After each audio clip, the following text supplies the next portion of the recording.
Good evening everyone, welcome to Guidely. कैसे हैं आप सब? आई होप आप लोग बहुत ज़्यादा अच्छे होंगे। एग्जाम्स की प्रिपरेशंस बहुत अच्छी चल रही होगी। तो मैं यहाँ पर आप लोगों को BRBL पढ़ा रही हूँ फॉर कैब एग्जामिनेशंस। तो यहाँ पर आज हम चैप्टर 4 में जो एक कॉन्सेप्ट को देखने वाले हैं उसका नाम है ऑडिट एंड ऑडिटर्स। तो इसके बारे में आज हम देखने वाले हैं कि क्या ऑडिट क्या होता है, ठीक है, स्पेशल ऑडिट्स क्या होता है, ऑडिटर्स का क्या रोल है, सारी चीज़ों को हम इस वीडियो में डिस्कस करने वाले हैं। तो चलिए बिना किसी डिले के हम इस सेशन को प्रोसीड करते हैं। आज हम बात करने वाले हैं ऑडिट एंड ऑडिटर्स के बारे में। तो ऑडिट क्या होता है, ठीक है, कौन ऑडिट करता है, इन सारी चीज़ों को हम यहाँ पर देखेंगे। तो सबसे पहला क्वेश्चन आता है यहाँ पर, why audit is important for bank. Bank के लिए ऑडिट इतना ज़्यादा इंपॉर्टेंट क्यों है? देखिए, बैंक्स के लिए इसलिए ज़रूरी है क्योंकि बैंक्स हमेशा पब्लिक मनी के साथ डील करती है, चाहे वो डिपॉजिट्स हो चाहे वो लोन्स हो। तो so their account must be accurate and reliable. तो ये मेक श्योर करने के लिए कि उनका अकाउंट एक्यूरेट है, रिलायबल है, इसकी वजह से ऑडिट किया जाता है। ऑडिट ये इंश्योर करता है कि बैंक सारे के सारे रूल्स एंड गाइडलाइंस को फॉलो कर रही है, आरबीआई के लॉज को फॉलो कर रही है, अकाउंटिंग स्टैंडर्ड्स को फॉलो कर रही है। Without proper audit depositor, share holders and regulators may lose trust in the bank. अब जैसे मान लीजिए कोई ऑडिटर है, बैंक्स को ऑडिट कर रहा है, ठीक है। अब उन्होंने जब ऑडिट किया तो उन्होंने देखा कि हाँ, बैंक साउंड है, हेल्दी है, सारी चीज़ें सही है। बट बाद में पता चल रहा है कि बैंक्स में कुछ ऐसे अकाउंट्स हैं जो काफ़ी ज़्यादा कुछ ऐसे अकाउंट्स हैं जो एनपीए हो रखे हैं। तो अब इस केस में क्या होगा, जो ऑडिटर होगा वो रिस्पॉन्सिबल होगा फॉर नॉट डिटेक्टिंग इट और फॉर नॉट रिपोर्टिंग इट, ठीक। तो who can audit the bank? Section 31 बताता है आपको इसके बारे में। तो कौन सा पर्सन यहाँ पर जो है ऑडिट करता है? तो only a person who is qualified to audit the companies under the law. जैसे कि कोई चार्टर्ड अकाउंटेंट है, वो बैंकिंग कंपनीज को क्या करता है? ऑडिट करता है। Bank can not appoint, reappoint और remove an auditor without prior approval of RBI. अब जैसे मान लीजिए एसबीआई चाहती है कि वो एक नया ऑडिटर लाना चाहती है, तो उस केस में अगर उनको नया अपॉइंट करना है ऑडिटर को, तो उस केस में उनको प्रायर अप्रूवल की रिक्वायरमेंट होगी आरबीआई से। बिना इनके अप्रूवल के आप कोई भी ऑडिटर को, ऑडिट को ना तो अपॉइंट कर सकते हो, ना रीअपॉइंट कर सकते हो, ना रिमूव कर सकते हो ना। Power, functions and duties of auditors के बारे में बात करते हैं। The powers and the duties of the auditors under Companies Act 1956, Section 227 and the Companies Act 2013, Section 143 apply to the bank's auditors as well. तो एक ना पावर होता है कंपनीज एक्ट का, ठीक है, एक ना यहाँ पर कंपनीज एक्ट का पावर होता है। तो उसके हिसाब से, ठीक है, तो जो भी आपके बैंक्स के ऑडिटर्स होते हैं ना, उन पे कंपनीज एक्ट लगाया जाता है। Companies act 1956 and companies act 2013 लगाया जाता है। But the auditors of the bank have to report additional matters to. तो कुछ एडिशनल मैटर्स होते हैं, वो भी यहाँ पर उनको रिपोर्ट करना पड़ता है। कंपनीज एक्ट के हिसाब से तो जो आपके फंक्शंस होते हैं, जो आपके पावर्स होते हैं, गाइडलाइंस होते हैं, वो तो आपको यहाँ पर फुलफिल करना ही पड़ता है, वो तो अप्लाई होता ही है बैंक्स के ऑडिटर पे। इसके अलावा एडिशनल मैटर्स पे भी रिपोर्ट बैंक्स के ऑडिटर्स को देना पड़ता है। तो कौन कौन से वो एडिशनल मैटर्स और रिस्पॉन्सिबिलिटीज होते हैं बैंक के ऑडिटर को, वो देखने वाले हैं हम। तो जब भी हम बैंक्स को ऑडिट करते हैं ना, तो ऑडिटर सबसे पहले रिपोर्ट करती है इन्फॉर्मेशन एंड एक्सप्लेनेशन।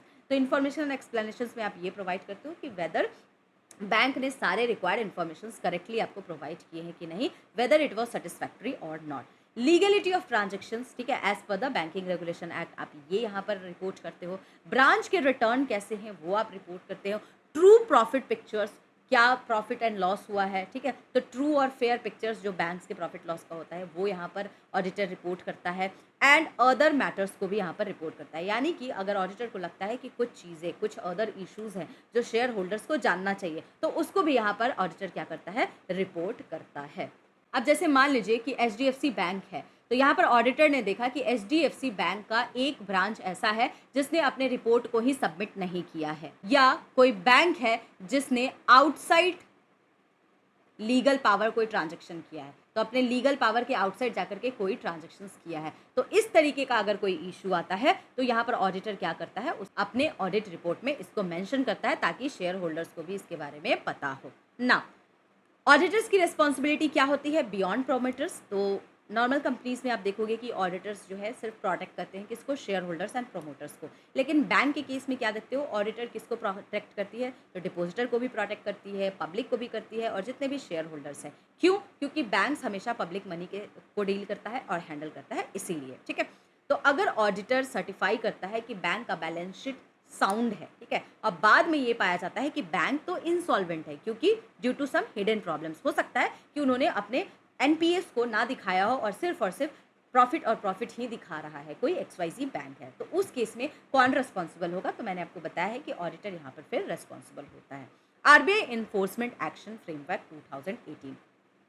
अगर हमको बैंक्स के ऑडिट के क्वालिटी को इम्प्रूव करना है तो आरबीआई ने इसके लिए कुछ इंट्रोड्यूस किया है, कुछ फ्रेमवर्क लेकर के आए हैं, जिस फ्रेमवर्क को हम बोलते हैं enforcement action framework for statutory auditors. तो अगर ऑडिटर फेल हो जाती है अपने ड्यूटी में, ठीक है, जैसे कि वो देख नहीं पाती है कि एनपीएस हुए हैं कि नहीं, ठीक है, रिपोर्ट प्रॉपर नहीं है, या कुछ लॉस को यहाँ पर ऑडिटर अगर हाइड कर रहा है, तो आरबीआई इस तरीके की अगर चीज़ें हो रही है तो स्ट्रिक्ट एक्शंस इसके अगेंस्ट लेती है, और ये इंश्योर करता है कि auditor remains independent, careful and truthful in their reporting. तो ऐसा नहीं हो सकता है कि कोई भी ऑडिटर, मान लीजिए एसबीआई बैंक को ऑडिट करने गया, तो ऐसा ना हो कि वो सिर्फ और सिर्फ उसके फाइनेंशियल कंडीशंस की अच्छा कंडीशन है, उनका हेल्दी कंडीशन है, प्रॉफिट अच्छा हो रहा है, सिर्फ यही दिखा रहा है और उनके लॉस को हाइड कर रहा है। तो अगर इस तरीके की चीज़ों में अगर ऑडिटर पकड़ा गया तो कल को आरबीआई उनको रेस्ट्रिक्टली बैन कर देती है, ठीक है, फिर उनको इस फ्रेमवर्क से ही निकाल दिया जाता है। तो इसीलिए आरबीआई ने इस तरीके के फ्रेमवर्क को लेकर के आए हैं, सो दैट कि फेयर तरीके से सारी चीज़ें की जाए, ठीक है। चलिए आगे चलते हैं। What is a special audit? अब स्पेशल ऑडिट क्या होता है? देखिए, नॉर्मली क्या होता है कि बैंक को साल में एक बार तो स्टैट्यूटरी ऑडिटर्स क्या करते हैं, ऑडिट तो करते ही हैं, लेकिन कभी कभी क्या होता है, जब बैंक्स को, आरबीआई को जब ये फील होता है कि नहीं, नॉर्मल ऑडिट सफिशिएंट नहीं है, हमें एक डीपर चेक की रिक्वायरमेंट है, तो उस केस में क्या होता है कि आरबीआई ऑर्डर करती है special audit of a bank, तब उसको स्पेशल ऑडिट के नाम से जाना जाता है। अब जैसे मान लीजिए एचडीएफसी बैंक ने अपना ऑडिटिंग करवाया, ठीक है, ऑडिटिंग जब हुई उनकी तो सारी चीज़ें परफेक्टली रिपोर्ट में आई, लेकिन बाद में यहाँ पर आरबीआई को ये सस्पिशियस हुआ कि भाई large number of accounts NPA हो रखे हैं, जिसको एचडीएफसी बैंक्स ने दिखाया ही नहीं है, तो वो तुरंत क्या करेगी, एक स्पेशल ऑडिट बैंक्स के लिए ऑर्डर कर देगी, ठीक है, कि अब इनकी स्पेशल ऑडिटिंग होने वाली है। Now when can RBI order an special audit? तो सीधी सी बात है, जब आरबीआई फील करती है, कब करती है स्पेशल ऑडिट? तो RBI may order if it feels it is necessary, जब जरूरत पड़े,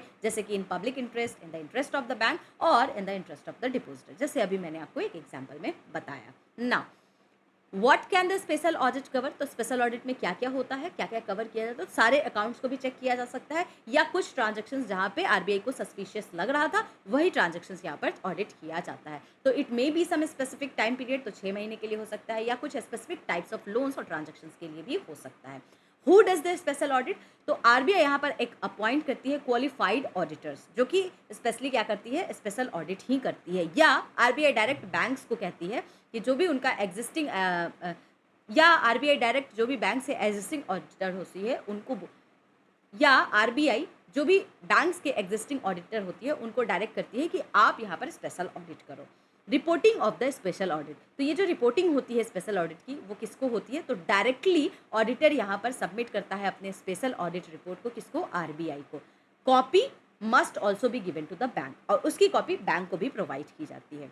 अच्छा, इसके लिए पे कौन करता है? जो स्पेशल ऑडिट होता है तो इसके लिए पे कौन करता है? तो जितने भी एक्सपेंसेस होते हैं ना स्पेशल ऑडिट के, वो बैंक के द्वारा पे किया जाता है, ना कि आरबीआई के द्वारा। तो ये था आपका ऑडिट एंड ऑडिटर से रिलेटेड इंपॉर्टेंट टॉपिक्स। नाउ अब हम इसके 2 क्वेश्चंस देखेंगे, फिर हम सेशन को रैप अप कर देंगे। पहला क्वेश्चन है, under which section of the banking regulation act can RBI order a special audit of a banking company? Section 29(1)(a), section 31(b), section 35(1) और सेक्शन 44(a। तो कौन सा सेक्शन बताता है आपको कि आरबीआई ऑर्डर कर सकती है special audit of a banking companies? तो ये मैंने आपको बताया है, इसका करेक्ट आंसर क्या हो जाएगा? सेक्शन 31(b) यहाँ पर बताता है as per the banking regulation act कि एक स्पेशल ऑडिट बैंक आरबीआई क्या कर सकती है, ऑर्डर कर सकती है। Now before a bank appoints, reappoints और remove an auditor whose prior approval is mandatory? तो किसका प्रायर अप्रूवल यहाँ पर मैंडेटरी होता है? Ministry of finance, RBI, SEBI और आईसीएआई। तो मैंने आपको बताया था कि अगर आप रीअपॉइंट करना चाहते हो, अपॉइंट करना चाहते हो, रिमूव करना चाहते हो ऑडिटर को, तो उस केस में आरबीआई की आपकी प्रायर अप्रूवल लगती है, ठीक है। तो ये आपके आज के टॉपिक से रिलेटेड 2 क्वेश्चंस थे। आई होप आपको ये video exam point of view से रेलिवेंट लगा होगा। अगर लगा है तो आप हमारे चैनल को लाइक, शेयर, सब्सक्राइब ज़रूर कीजिएगा। कोई भी डाउट होगा तो आप मुझसे कमेंट सेक्शन में पूछिएगा। हमारा क्या फाउंडेशन बैच भी चल रहा है गाइस, जिनको बाय करना है आप इसको बाय भी कर सकते हो, लिंक डिस्क्रिप्शन बॉक्स में मिल जाएगा। आज के लिए इतना ही है guys, thank you so much. मिलते हैं हम लोग नेक्स्ट टॉपिक के साथ नेक्स्ट डे।